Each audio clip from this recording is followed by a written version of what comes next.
What's up, everybody? Ooh, distractions. Ooh, can y'all see that? Mushroom. I wonder what kind it is. Anyway, so, look at these. They're not liking the cooler weather, I'm not thinking. Or maybe that's just, no, because the top part of the plant look fine. Anyway, tomatoes. But this video ain't about tomatoes. This video is about the sugar snap variety of peas. Okay, so I'm gonna call them sugar snap variety of peas because that's what most people, when they go to the store, they're familiar with. Oh, looky here. Well, I finally got one. That's a seed pod to the butterfly pea.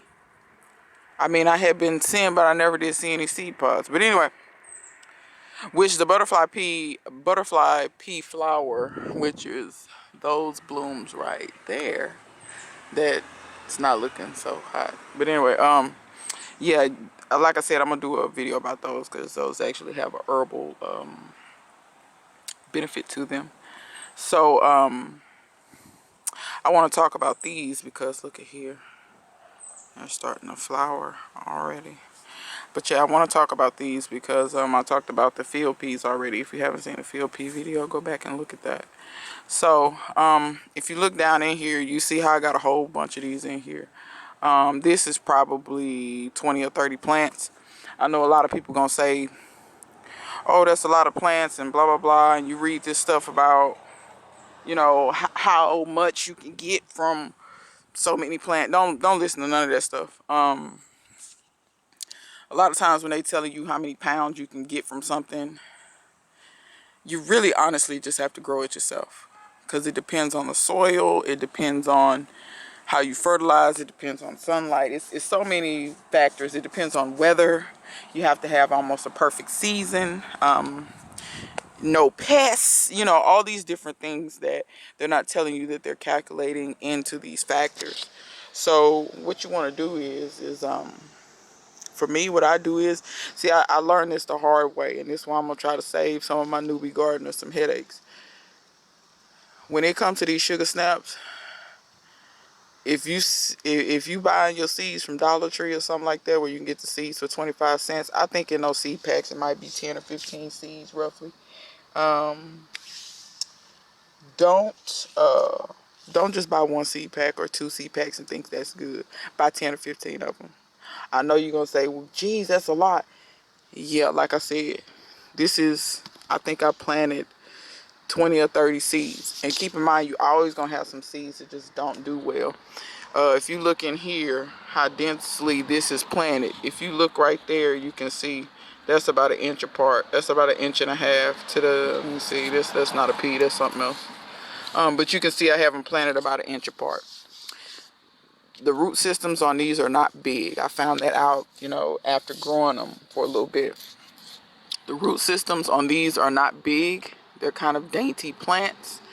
As you can see, they're growing up under this tomato, but I left the tomato so there's a tomato acts as a trellis, as well as this cage does. They can grab onto each other. When they start grabbing onto each other, they will start growing faster and faster, and they will therefore produce peas for you faster. When they don't have something to grab, I find that it takes forever for them to make peas. When they're not planted intensively and densely like this, I find it takes forever for them to make peas. And then you have, like, for instance, say I would have planted 5 plants in here if I followed the back of the seed pack. Plant 5 in here.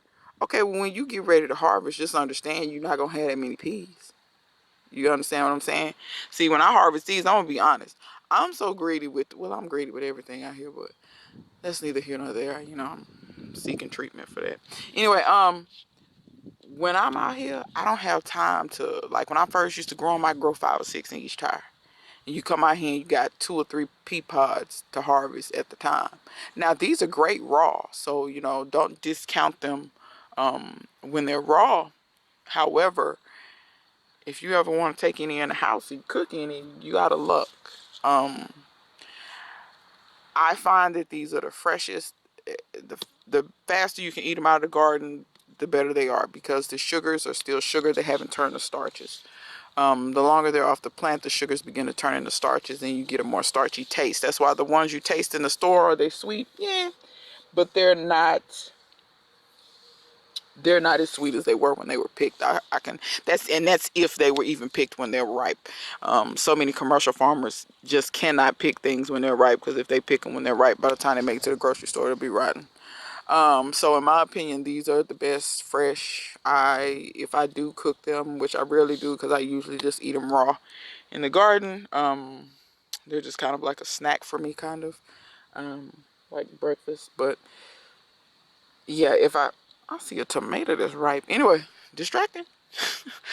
But yeah, so if you want enough to be able to harvest, you're gonna have to plant them dense. So just y'all can kind of. I know it's kind of hard to see, but you know, do the best you can to kind of visualize. It's basically like a pea forest in there with tomatoes. But yeah, I have them planted about an inch apart. I plant them super tight. These over here didn't germinate as well. I assume when a frost comes and takes out these tomatoes, that the stuff will grow. These peas and things will grow even better.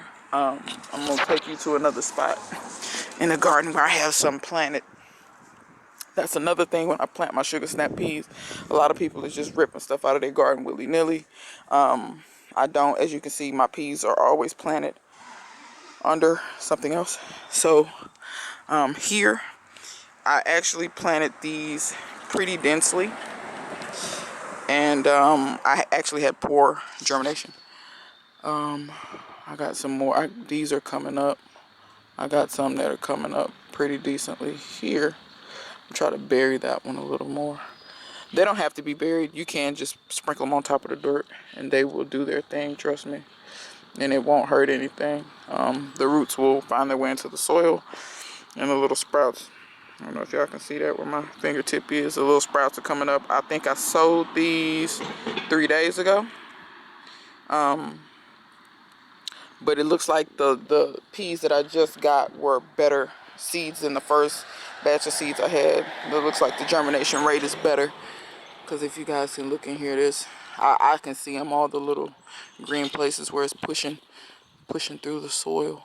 This one's kind of on top of the soil. We'll push that one down. But yeah, I do want to mention this. If you have a very bad squirrel problem, sometimes they'll dig these up. Once those peas get hydrated, I think they can smell them, and they'll dig them up sometimes. But I don't have a problem with squirrels up here, so I just plant mine where I don't have a squirrel issue. In the back, I have more of a squirrel issue. I don't really have a squirrel issue up here because y'all know my little killers be up here. So my killers are up here a lot. They go in the back, but it seems like the squirrels like to do that at night. And at night, the cats come in and go to sleep because when I wake up in the morning, they're all in the bed with me. So that's kind of how that works out. But yeah, so those are planted very intensely. I will show you again, like when they come up better. But you really want to plant a lot of them, y'all. Because I planted a lot of them last year, and I still feel like I didn't plant enough. Because even when I harvested, I would harvest. And I'm not saying you can't harvest them and put them in the refrigerator. You can. I prefer the way they taste, like fresh off like they're just so good fresh off the plant. You know, I'm not one of these people that's going to ever be one of those raw diet type people, but I do eat a lot of stuff raw. Because I'm going to be honest, corn that I've grown in the garden, I think only one time I cooked the corn. I ate the corn raw. And if y'all have not tasted raw corn straight off the plant, you have no idea what you're missing. Like, you think sweet corn in the store is good. No. I'm just here to tell you, don't even cook it. Just eat it raw. I got a video of that. Go back and look when I grew corn. And then I got pissed at corn and then quit growing it. But anyway, this video isn't about the corn, it's about the peas. By the way, these peas, they hold on, the UPS man is showing up. Lord, the polar UPS man, he said he can't find my package. You're going to have to come back. Lord, I don't even know what I ordered. Anyway, but yeah, like I said, I don't know if y'all can see all the little green little tips coming up here and there.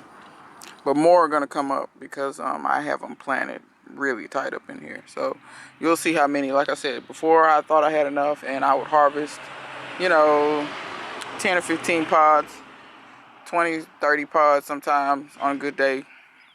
That still ain't enough for me. I mean, you know, it's straight. Yeah, but what I'm saying is if you want to be able to harvest a nice amount and be able to, I want to pick up my trash. If you want to be able to harvest a nice amount, cook them, you're going to have to grow a lot of these. Like I was telling Her Healthy Home, I just planted 250 seeds. I put half in here, 125 in here, and 125 in that one. This is 22 inches in diameter in the middle. This one is, what's the size? This is a 26. So this is 26 inches in diameter on the inside. So I'm just saying that to tell y'all, don't always think you need acres and acres and acres. Some stuff you don't. Some stuff, yes, you do need space, but some stuff you don't. Just like, look at these peppers. That's planted 4 or 5 inches, well, maybe 5, 6 inches apart. Will I move them? Nope. They will overwinter right there. So, yeah, you don't always need all this space that you think you need. Grow your stuff. Plant intensively. These are nitrogen fixers. They don't need a bunch of, they need something to climb. They don't need a bunch of food. Do I feed them like comfrey tea or weed tea or whatever kind of little liquid fertilizer? Yeah, I do. Take care of your soil. They're nitrogen fixers. Keep them watered. They won't need a ton of water. By the way, do not plant these in the summer. They're not going to work. I'm just telling you now. I don't care where you live. Don't plant them in the summer. I have mine planted in the fall. Last year we got a couple of frosts. They were light frosts though. They weren't hard frosts. We got a couple of light frosts. What happened was the plant kind of slowed down a little bit, but then once it warmed back up, the plants picked back up, went back to producing. If you're expecting a light frost, pick any and all peas you see on it that are even if they're just close. Go ahead and pick them because that frost is going to ruin them. They're going to be mushy. Plant these in the early spring. As soon as it starts to heat up and the days get longer, these suckers will die on you. They do not like the heat. It is what it is. So this is another fall, early spring crop. If you're in the south and you don't get a lot of snow and stuff like that, grow these. They grow well. If you do live in an area where you get a lot of snow, plant these early. Like when you start feeling your summers and stuff start to cool off and it starts staying regularly in the 70s and 80s, plant these. And you'll have peas all the way until it frosts or snow or whatever. That'll kill them. If you get a hard frost, hard snow, whatever, that'll kill them. But you will have peas. You know, you still can have your fall garden. This is one of the main fall things that I grow.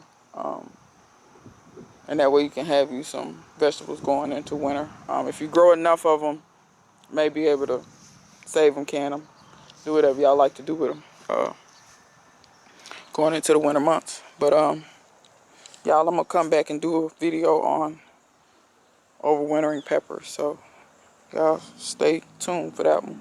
All right. So hope that was informative. Till next time. See you guys later.